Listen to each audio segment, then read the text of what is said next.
இன்றைக்கி நான் வெஜிடபிள் குருமா பண்ண போகிறேன் சப்பாத்திக்கு. அதுக்கு கேரட்டு, பீன்ஸு, காலிஃப்ளவர், பின்ன க்ரீன் பீஸு இவ்வளவும் நல்லா பொடிசாக நறுக்கி அவிய போட போகிறேன். அப்புறமா காலிஃப்ளவர், அது அந்த இதெல்லாம் வெந்ததுக்கப்புறம் காலிஃப்ளவரை போடணும்.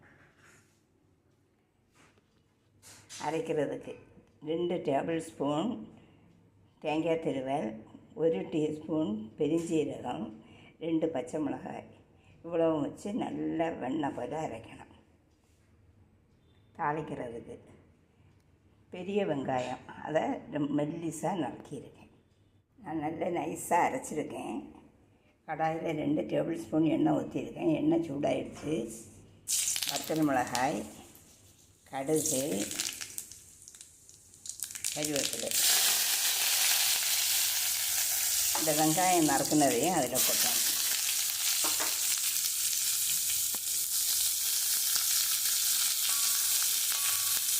வெங்காயம் கொஞ்சம் வதங்கினதுக்கப்புறம் இந்த கேரட்டெல்லாம் அவிச்சு வச்சுருக்கோம்ல, அதை தூக்கி அதில் போட்டோம்.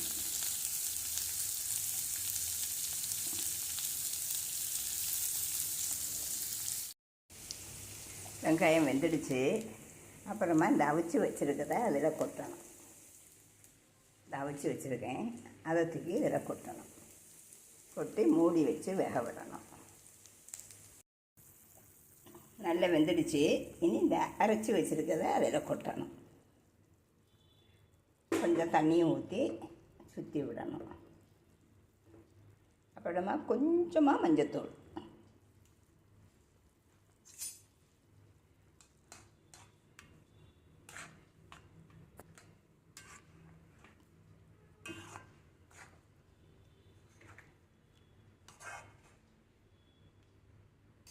மறுபடியும் மூடி வச்சு வேக விடணும்.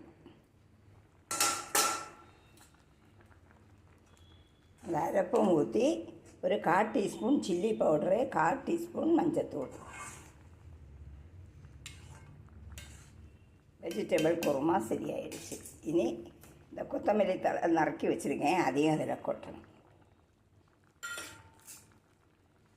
நல்லா கிளறி கொடுத்து சால்ட்டெல்லாம் சரியாக இருக்கான்னு பார்த்துக்கணும். வெஜிடபிள் குருமா சரி.